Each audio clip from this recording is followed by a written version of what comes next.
सोचिए, ईरान पर अमेरिका का एक हमला लगभग तय हो चुका था। सब कुछ तैयार था, लेकिन बिल्कुल आखिरी समय पर उसे अचानक रोक दिया गया। और जानते हैं इसके पीछे वजह क्या थी? वजह एक ऐसे देश की तरफ इशारा करती है जिसकी किसी ने भी उम्मीद नहीं की थी। तो सवाल ये उठता है कि इज़राइल अपने कट्टर दुश्मन को एक हमले से भला क्यों बचाएगा? आज हम इसी उलझे हुए सवाल को समझने की कोशिश करेंगे, जो इस पूरी कहानी का आप कह सकते हैं केंद्र है। ये एक ऐसी पहेली है जो हमें एक बहुत बड़ी और शायद कहीं ज्यादा खतरनाक सच्चाई की ओर ले जाएगी। देखिए, सब कुछ बहुत बहुत तेजी से हुआ। हमला तो समझिए बस शुरू होने ही वाला था, लेकिन इज़राइल के बीच में आने के बाद सिर्फ 48 घंटों के अंदर पूरी की पूरी स्थिति ही पलट गई। तो आखिर सवाल वही है, इजरायली लीडरशिप ने ऐसा किया तो क्यों किया? चलिए उनके इस कदम और इसके पीछे की वजहों को जरा एक एक करके समझते हैं। देखिए, ये कोई मामूली दौरा नहीं था। मोसाद के जो चीफ थे, डेविड बानिया, वो 4 खास मकसदों के साथ वॉशिंगटन पहुंचे थे। वो सिर्फ जानकारी देने नहीं गए थे, बल्कि अमेरिका के असल इरादों को समझने और सबसे जरूरी बात, हमले की टाइमिंग को अपने हिसाब से बदलने के इरादे से वहां पहुंचे थे। और मोसाद चीफ के इस दौरे के ठीक बाद प्रधानमंत्री नेतन्याहू ने सीधा फोन किया प्रेसिडेंट ट्रंप को। उनका संदेश एकदम साफ था कि इस मौजूदा हमले को रोक दीजिए, इससे कोई सार्थक जीत हासिल नहीं होने वाली। उनका तर्क ये था कि अमेरिका का जो प्लान है वो बस काफी नहीं है।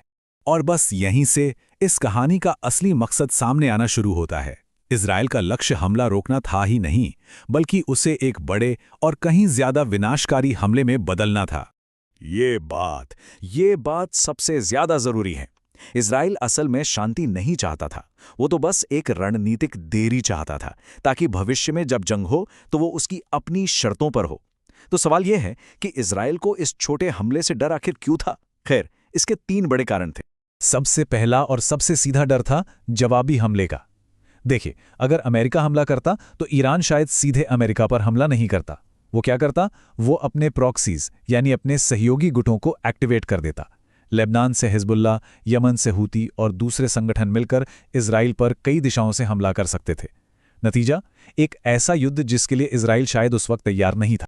दूसरा बड़ा डर था पूरे इलाके में फैलने वाली अराजकता का। एक छोटा सा अमेरिकी हमला भी पूरे मिडिल ईस्ट को एक बड़ी जंग की आग में झोंक सकता था। इसका सीधा असर खाड़ी के तेल शिपिंग रूट्स पर पड़ता, और आप जानते ही हैं, फिर दुनिया भर में तेल की कीमतें आसमान छूने लगतीं। और ऐसी तबाही जाहिर है कोई नहीं चाहता था। और तीसरा डर वो सबसे ज्यादा चालाकी भरा था। बात यह है कि ईरान के अंदर सरकार के खिलाफ पहले से ही काफी विरोध चल रहा था।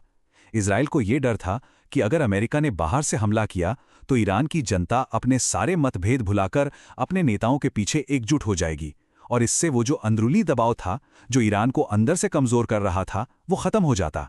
यानी अमेरिकी हमला अनजाने में ईरान की हुकूमत को ही और मजबूत कर देता। तो ठीक है, हमला तो टल गया, लेकिन सवाल यह है कि आगे क्या? सारे संकेत सिर्फ एक ही ओर इशारा कर रहे हैं कि एक बहुत बड़े और ज्यादा बड़े संघर्ष की तैयारी की जा रही है। दोनों की योजनाओं में जमीन आसमान का फर्क था। एक तरफ थी अमेरिका की योजना, एक छोटा सीमित हमला। दूसरी तरफ थी इजराइल की इच्छा, एक ऐसा हमला जो भले ही देर से हो, लेकिन इतना जबरदस्त और इतना सुनियोजित हो कि ईरान की कमर ही तोड़कर रख दे। और इस बड़ी तैयारी का सबसे बड़ा सबूत क्या था? वो था अमेरिका के एक विशाल युद्धपोत यूएसएस इब्राहिम लिंकन का रास्ता बदलना। उसे दक्षिण चीन सागर से सीधे मिडल ईस्ट की तरफ भेजा जा रहा था। ये एक बहुत ही साफ संकेत था कि इस इलाके में सैन्य ताकत जमा की जा रही है। और सिर्फ यही नहीं, अमेरिका उस इलाके में और भी कई तरह की तैयारियां कर रहा था। नए नए एयर डिफेंस सिस्टम लगाए जा रहे थे, ज्यादा फाइटर जेट्स को तैनात किया जा रहा था, और तो और पनडुब्बियों को भी ईरान के करीब लाया जा रहा था।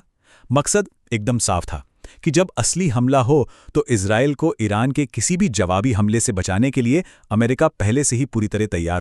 तो आखिर में सब कुछ इस बात पर आके टिक जाता है कि अब आगे क्या होगा, खासकर तब जब स्थिति इतनी ज्यादा अस्थिर हो और अमेरिकी नेतृत्व इतना अप्रत्याशित। देखिए, इस पूरी कहानी में एक और बहुत बड़ा फैक्टर था, और वो था उस समय के अमेरिकी राष्ट्रपति ट्रंप का अंदाज। उनका एक खास पैटर्न हुआ करते था।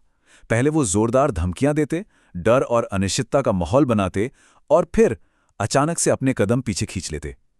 लेकिन इसके साथ ही वो हमेशा एक अचानक हमले का विकल्प भी खुला रखते थे, और उनका यही अंदाज इस पूरी स्थिति को और भी ज्यादा खतरनाक बना रहा। और हाँ, ये भी याद रखना होगा कि ईरान कोई छोटा मोटा देश नहीं है। उसका परमाणु कार्यक्रम, जो हथियार बनाने के बहुत करीब है, उसके खतरनाक प्रॉक्सी गुट जो पूरे इलाके में फैले हैं, और दुनिया के तेल व्यापार पर उसका कंट्रोल, ये सारी चीजें मिलकर उसे एक बहुत ही अलग और मुश्किल चुनौती बनाती हैं। तो आखिर में हम घूम फिरकर उसी सवाल पर वापस आते हैं, क्या ये जो हमला टाला गया, ये वाकई में शांति की तरफ एक कदम था, या फिर ये एक बहुत बड़े और कहीं ज्यादा विनाशकारी तूफान से पहले की खामोशी है? सारे मोहरे अपनी अपनी जगह पर हैं और अब बस इंतजार है कि अगला कदम क्या होगा।